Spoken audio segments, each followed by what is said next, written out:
Hi guys, welcome to the Success Gusto's YouTube channel. We create videos related to OET and IELTS. If you are interested in our online or offline classes, feel free to contact us. All the information is provided in the description box below. Now, let's start with the listening sub-test. Occupational English Test. Listening Test. This test has 3 parts. In each part, you'll hear a number of different extracts. At the start of each extract, you'll hear this sound. You'll have time to read the questions before you hear each extract, and you'll hear each extract once only. Complete your answers as you listen. At the end of the test, you'll have 2 minutes to check your answers. Part A. In this part of the test, you'll hear 2 different extracts. In each extract, a health professional is talking to a patient. For questions 1 to 24, complete the notes with information you hear. Now look at the notes for Extract 1.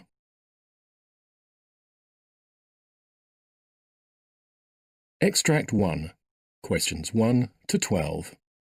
For questions 1 to 12, complete the notes with a word or short phrase.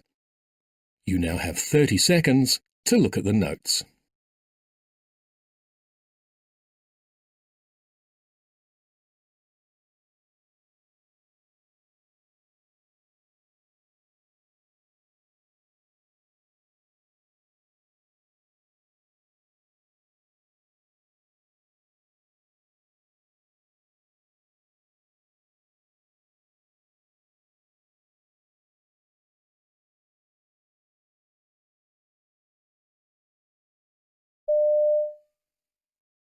Morning, Sarah. I'm Dr. Neil Strathmore. I'm a cardiologist, and you've been referred here from the Royal Children's Hospital for some further follow-up.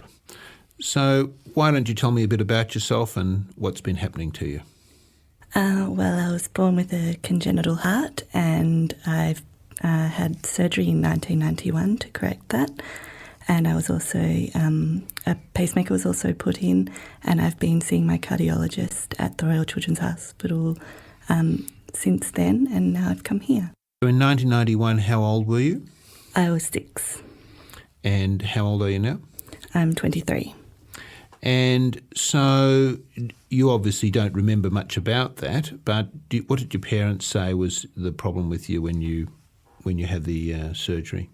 Well, they tried to explain what it was, which was transposition of the great vessels, but basically they told me that I was out of breath, and that's why I couldn't keep up with the other kids. So I was going to have an operation to make me better. Do you have any memory at all of the surgery or of being in the hospital? Yes. I remember the nurses, and I remember the playroom, and I remember finding it really difficult to walk after the surgery. And so do you remember the fact that you weren't able to keep up with other children when you were little? Not so much, but I remember my lips turning blue and my fingernails being blue and basically going blue when I ran out of breath or running too much. So after you'd had the surgery, did you only ever have one lot of surgery, or did you have to have repeated operations? It was just the one in 91. Good. And so after that, how did you get on in terms of your exercise capacity? I didn't start off doing too much, but then afterwards I had been doing ballet beforehand, so I continued on with that. And then I picked up some more dancing, and as I got fitter and older, I was doing that quite consistently. So during your teenage years, how fit were you? Fairly fit. I was doing about 5 hours of dance a week, so... Gosh, that's quite a lot, really. That would be quite tiring. It was. And so have you kept that going since you've left school? I have, but definitely not as much because I've been busy with uni and things like that. So how fit are you now? Probably not as fit as I'd like to be, but I'm still taking classes and walking regularly. So do you have any symptoms? Do you have any shortness of breath? No, not really. I try to keep watching other people when I'm in classes and making sure that I'm not more out of breath than they are. But normally when I'm turning around, everyone seems to be as puffed. So if you walk up a hill or walk up a flight of stairs, do you get short of breath? A little bit, but not enough to be like concerning. So you think you're about the same fitness of other girls of your age? I think so. Okay. Now, what about your health otherwise? Do you have any other health problems? No. You've already said your breathing's okay. Do you have any cough or sputum? No. Any wheezing or asthma? Not at all. Your water works. Do you have any problems with your urine or bladder? No. What about your bowels? They're all okay? Yep. And your appetite, and you don't get any nausea or vomiting or anything like that? No. And do you get any headaches? Headaches I get every now and then, but I think that's mainly to do with stress. Okay. Do you smoke? No. Alcohol? Yes. How much? Every now and then. So on an average week, how much would you drink? It depends. Probably just once a week. Mm-hmm. And would that be 3 or 4 drinks or more than that? Probably no more than that. Okay. So, what about recreational drugs? No. Not at all? Good. All right. Now, do you ever have any pain in the chest? No, not at all. Do you notice palpitations where your heart's beating fast? No. And have you ever had any blackouts or dizzy spells? No, not at all. Do your ankles ever swell up? No, not that I've noticed. Mm-hmm. Have you had any problems with excessive bleeding or bruising? I notice I bruise quite easily if I just bump into things, but not enough to be too much of an issue. Okay. Is there any family history of any heart problems? No, not at all. None of your parents or siblings had any congenital heart No. problems?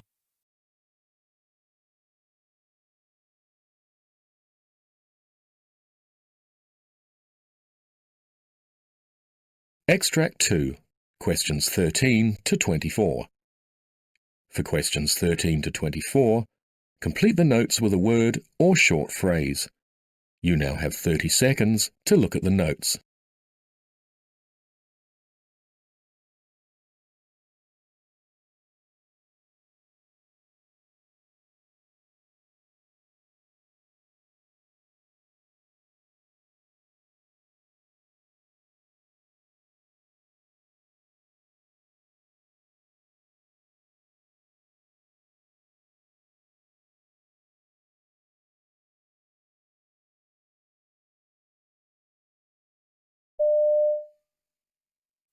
Hello there, my name's John and I'm going to be the doctor that's looking after you today.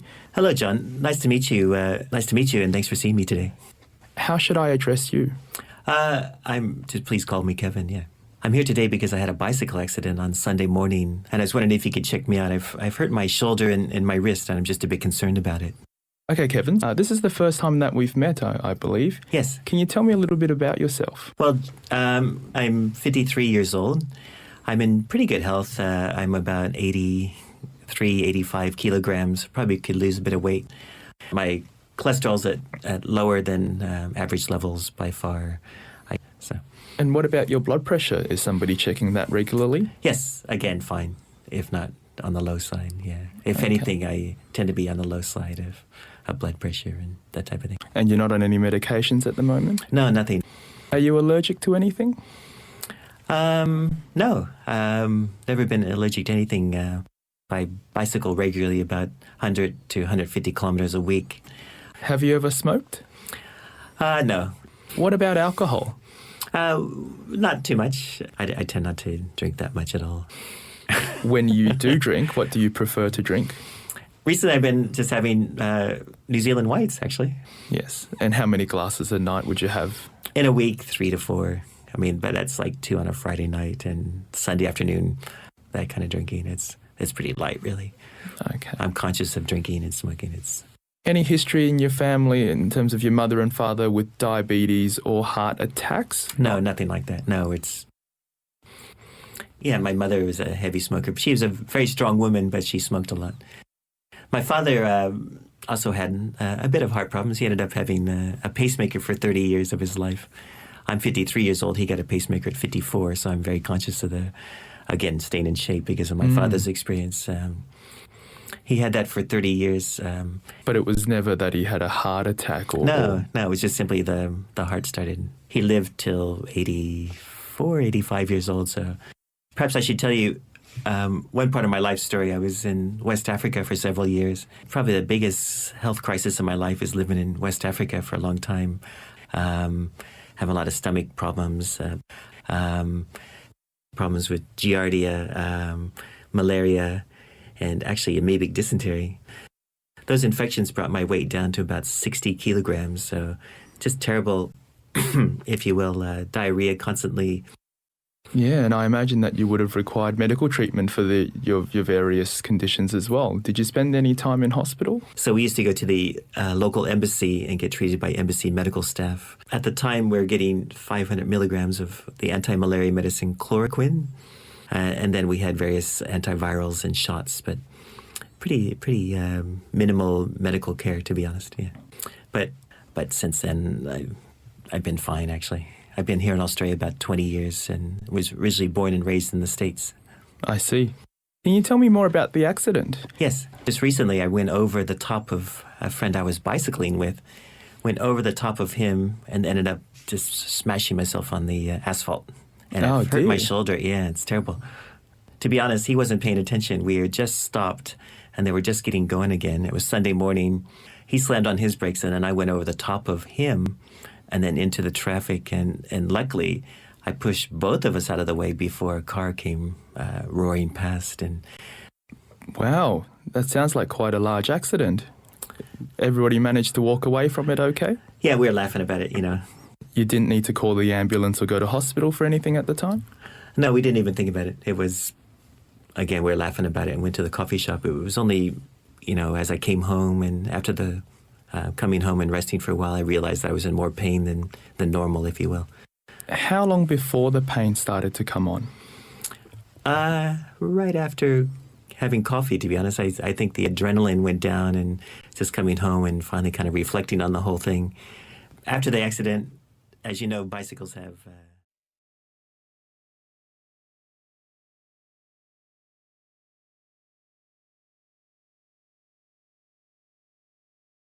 That is the end of Part A. Now look at Part B.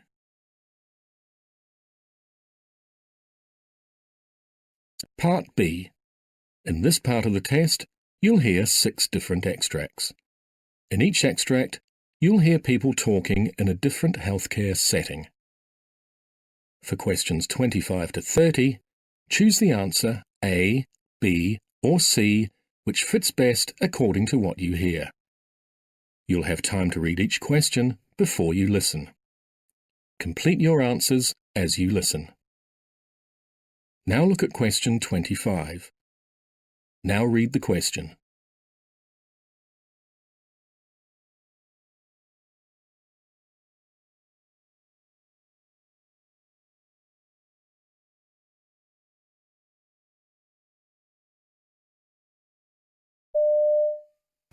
Good evening, Mr. Jones. It's Jane, one of the SHOs that's on call this evening. I'm calling from Ward 4 about a patient called Stephen Smith. Yeah, he's a 45-year-old gentleman, 5 days post-lap chole. Looking at the op note, it looks like it was quite a difficult procedure that was converted to open due to a difficult dissection around the bile duct. I've reviewed him as he's had an increased abdominal pain over the last couple of days, and this hasn't really settled with increasing amounts of opiate analgesia. Well, he was admitted to the ward 5 days ago after his surgery. He's normally fit and well, doesn't take any regular medications and doesn't have any allergies. Since he's been with us, he's had some regular simple analgesia such as paracetamol and also this evening increased in amounts of morphine. He's on day 5 of a course of oral coamoxiclav. Looking at his bloods, his white cells and CRP are showing an upward trend over the past 3 days.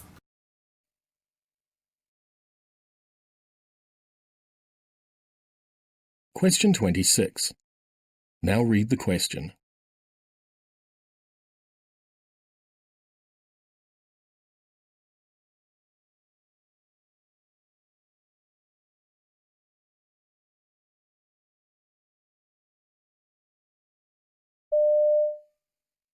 This is Mr. Gervais.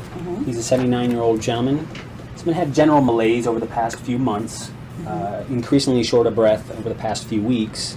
Was extremely short of breath today. 911 was called. When they arrived, he was tripoding, short of breath. His pulse ox on arrival was 69%. he bradied down to a PEA arrest. They did 2 rounds of CPR, and there was a return of pulses in 8 minutes. And he was intubated in the field. He was brought into our hospital. Give you a little bit of history of Mr. Gervais. He has a history of diabetes, hypertension. He had thyroid cancer back in 2006, which was, thyroid was removed, and also received a local radiation then. He has an allergy to penicillin. And he's currently on a hypothermia protocol post PEA arrest. Okay.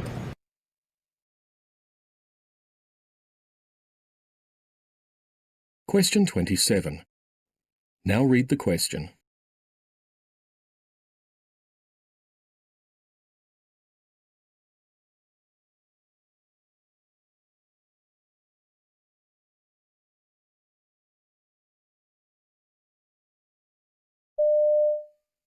Margot, my shift is coming to a close and it's time for bedside report. This is your new nurse, Patty. She's a great nurse. I'm leaving you in very experienced hands. And this is Audrey, Margot's daughter. Hi, nice to meet you both. I'm replacing Sandy and I'll be with you till 7 a.m. We're going to start report now, so feel free to add any information or ask any questions. Margot Carley is a 56-year-old that came through the emergency department and admitted for pneumonia. Okay, Margot, can you please state your full name and date of birth? Sure, Margot Carley, 6/26 of 60. Thank you. Margot presented to the emergency department early this morning with difficulty breathing, cough, and chest pain. She had a room air oxygen saturation of 84%. She has a history of a recently treated pneumonia, and we are currently giving her IV antibiotics and IV steroids through a PICC line on her right side that was placed this morning.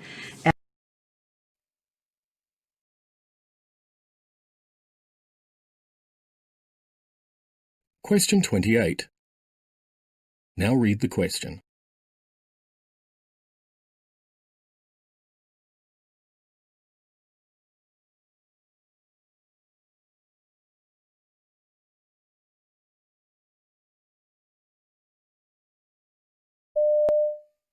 This is Mr. Gervais. He's a 79-year-old male with a history of thyroid carcinoma, originally diagnosed in 2006. We had a thyroidectomy as well as ablation, which reoccurred in April of 2009 in his thyroid as well as his lung. Also has a history of diabetes, OSA, paroxysmal atrial fibrillation, hypertension, bladder cancer, status post of TERP, and BCG, who came into the Wilmington ED early this morning, status post the PEA arrest at home. He, at home, had been complaining of worsening shortness of breath times 1 week. When they called EMS and they arrived at his house, he was noted to be in severe respiratory distress in the tripod position with an O2 sat of 68%.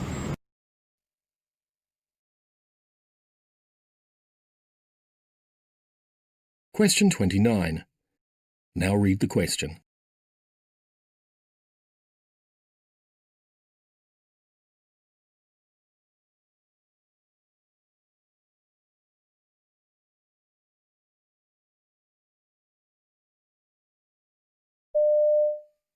So Mrs. Jones had surgery on her back. Today is her 3rd day post-op. She's doing excellent. She's getting up with 1 assist, utilizing a walker, ambulating to the bathroom, and Dr. Fandaka was her physician. Pain was pretty well controlled. Ranges up to a 7 at times, and taking 2 to 4 milligrams of dilaudid PO. And you feel that your pain is getting well controlled with the dilaudid? Awesome. Right. The last dose I gave was at 3:30, and she only took 2 milligrams, so she can have more at any time if needed. Tolerating her diet well. Do have the IV fluids running. Let's take a look at the pump together. Question 30. Now read the question.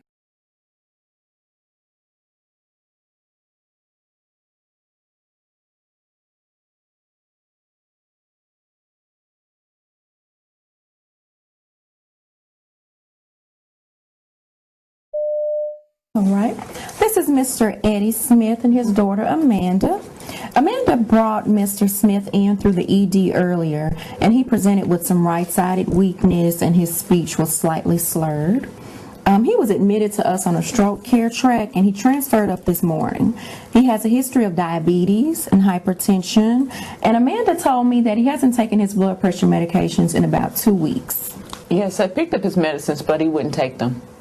And I've already looked at those medicines, and his homemade list is already on the chart, and it's been signed. He had a CT scan done before he arrived to the floor, and the results came back negative. And he just came back from MRI, and he has a CT angiogram ordered by his neurology consult, Dr. Elahi. My CT was negative. Why did you run those two tests? Well, even though your CT was negative, you still had to have the MRI because it's a more conclusive test, and it tells the doctor more about what's going on. It can show some things that the CT wouldn't show, so they would still order that test.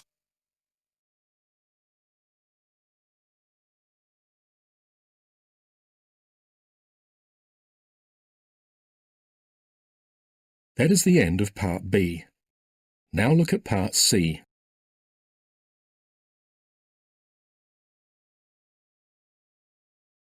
Part C.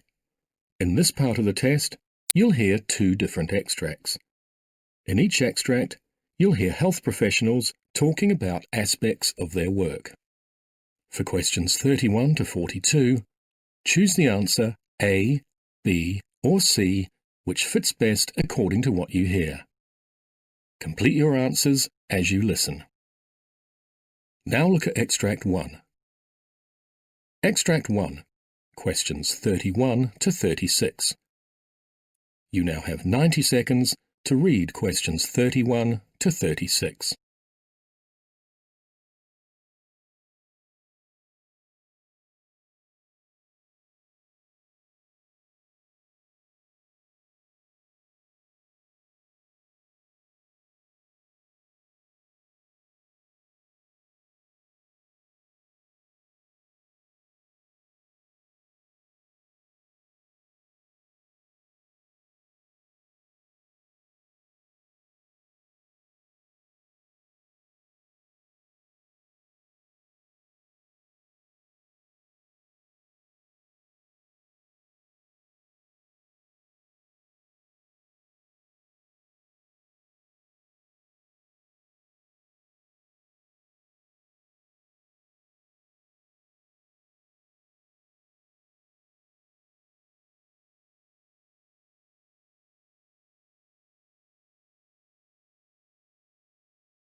Inducing labour, that's breaking a woman's waters and making the uterus contract more strongly. Is it safe? It's an important question, and a large randomised trial has found the answer, at least for some women. The lead author was Bill Grobman, who's Professor of Obstetrics and Gynecology at Northwestern University in Chicago. I spoke to him earlier. What was being tested was the concept that for many years there has been a belief, really deeply ingrained, that labour induction leads to a greater chance of cesarean delivery. The truth is, though, that it's based on relatively long ago studies for which, and I'm happy to describe why, there has been a fundamental misinterpretation of the results such that we misunderstood the clinical implications. Well, let's just talk about this misunderstanding. And just to be clear, when we're talking about labour induction, we're talking about breaking the waters and putting up a drip which makes the uterus contract. When we're talking about labour induction, there's not a single way to do it, but that typically you're right. So was the problem in the past that labour induction was done on women in distress and therefore it was a biased population? They were already in strife when they were induced? Well, I think it's actually 2 issues.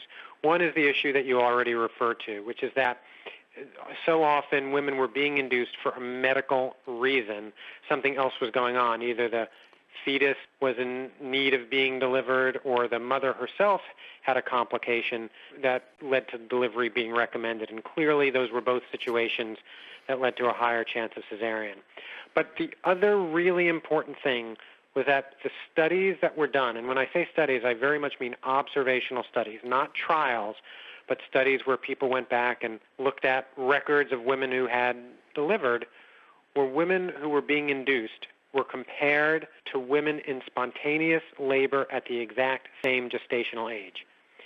And I think it is undeniable that if you make that comparison, that there's a greater chance of cesarean among women who were being induced than women in spontaneous labor at the exact same gestational age. Why is that?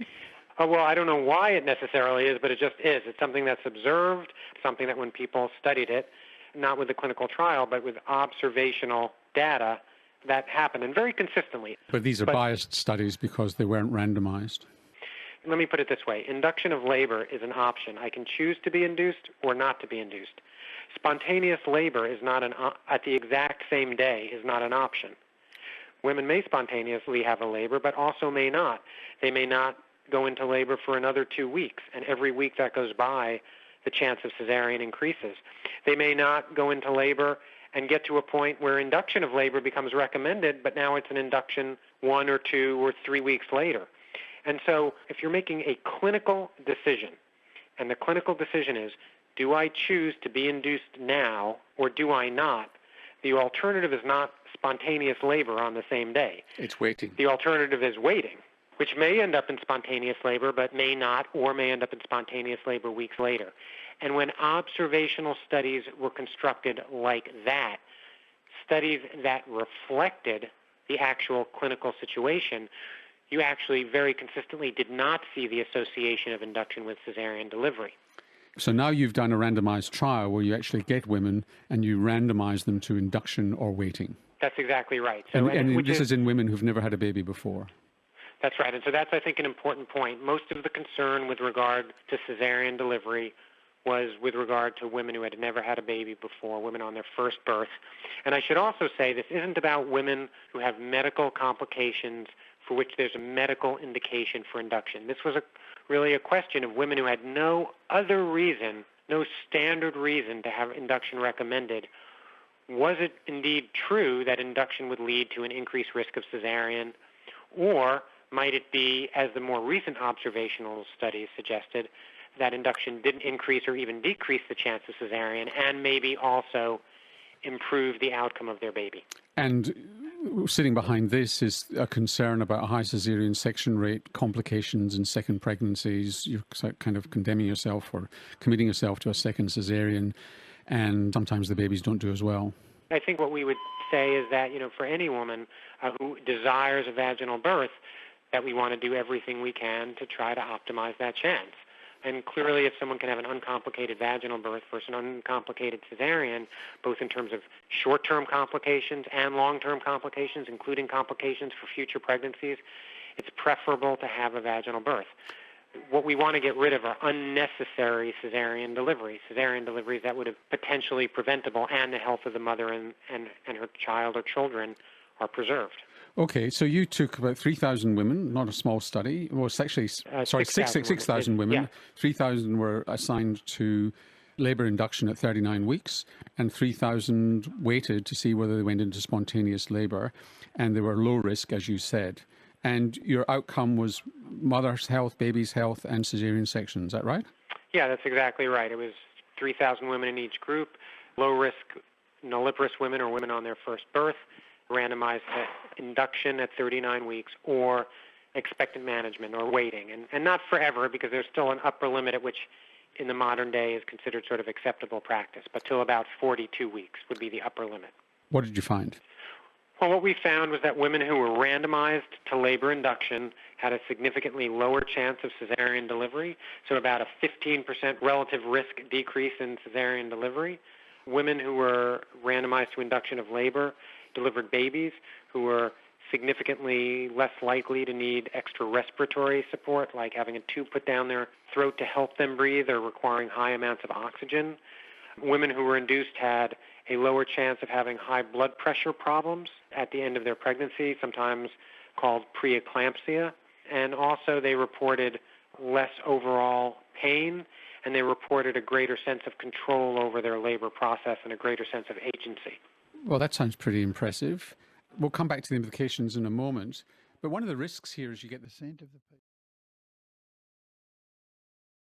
Now look at Extract 2. Extract 2, questions 37 to 42. You now have 90 seconds to read questions 37 to 42.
Phantom odour perception is where you perceive an odour which, when you search for it in your immediate environment, you can't find where it's coming from, and in fact turns out not to be real.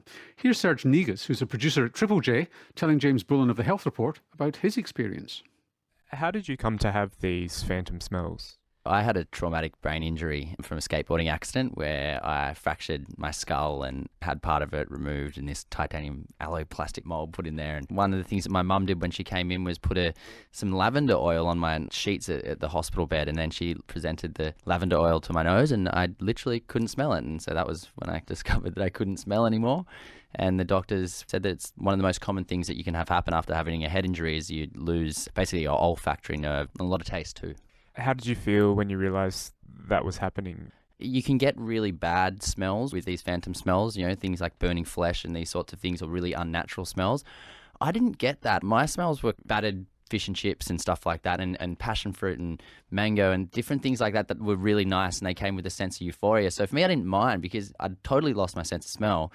So having these kind of phantom smells for me actually worked out, but I know that for some people it can be the opposite, and they can have smells that really are quite intense and very dark, and so people actually try and figure out ways of getting rid of their phantosmia, which I don't even know if it's possible. Apparently some people have tried to have their olfactories removed completely to try and stop it, but I don't know if it even works. The science around it, it's not that strong, I believe. But my experience of phantosmia has been quite positive. And do you ever get the bad smells, or has it pretty much been good for you? The only time I've ever had slightly bad smells have been smells that I literally couldn't describe to you. They're so unnatural. They come from such a weird place that because my brain's creating them basically, that I'm confused by them. I'm like, what even is that? That's a smell that I've never even smelled before, obviously, because if my brain's creating this fake smell. But no, I've never had any of the bad ones. The worst thing I've had, which I actually kind of liked, was the smell of fresh cow manure. Do you ever play the game Which Would You Rather?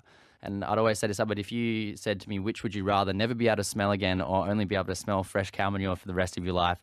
I was like, well, you know what? Having experienced that, I would go with fresh cow manure for the rest of my life. And how long do they last, and how powerful are they while they're going on? They can last for a couple of days, once every 2 to 3 weeks, but sometimes they can be a couple of months without experiencing it. But because, like I said, I've had this positive experience with phantom smells, I look forward to them when they do happen, and so I'd actually like them to happen more. Serge Negus throwing cowpats at James Bullen. Well, head injury is only one cause of phantom odour perception. To find out how common it is and what factors might be linked to it, Kathy Bainbridge and her colleagues at the US National Institute on Deafness and Other Communications Disorders studied a large population in the United States.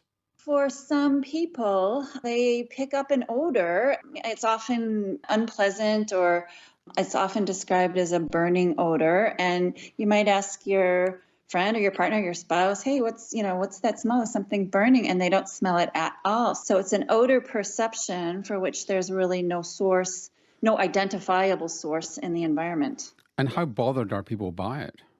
I think it varies. Some people just describe it as kind of pesky, but for sure there's a subset of people who are really debilitated by this condition and who scour their house looking for the odor. My co-author, Dr. Don Leopold, he's described people who've ripped up carpeting in order to try to find the source of the odor, and there really is nothing to be found. It's under the radar, really, this issue. It's never been studied in such a large population as the study that I participated in. Tell us what you did. In the United States, there's an ongoing national health survey, and it's been going on in its current form since 1999. And beginning in 2011, we had the opportunity to add a battery of smell and also taste questions and a couple of different physical exams. So we took the opportunity to add a question about phantom odors. So we collected, over the course of 4 years, data on over 7,000 people.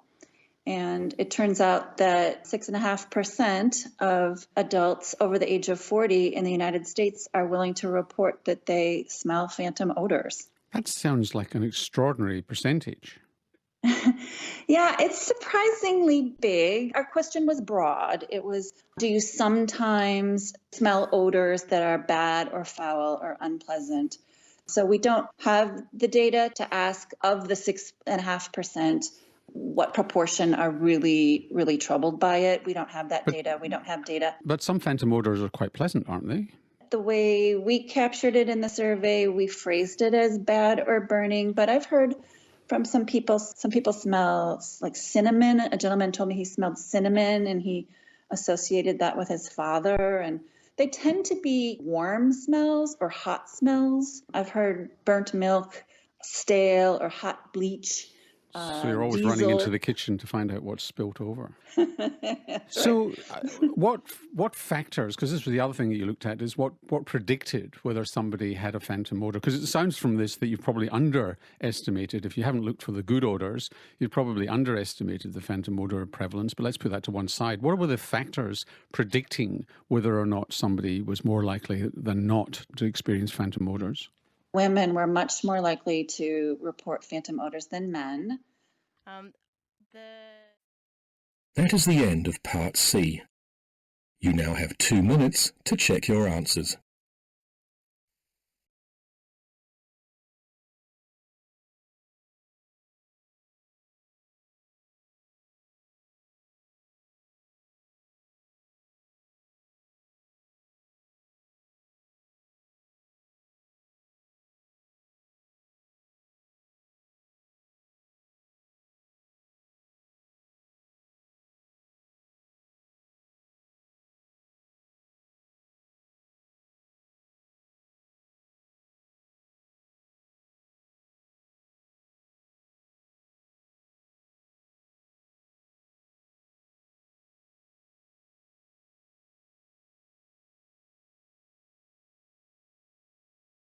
That is the end of the listening subtest. Thank you for watching the video. Please like, share, and subscribe. For more information, you can contact us at 9717020196, or you can visit our website at www.thesuccessgusto.in.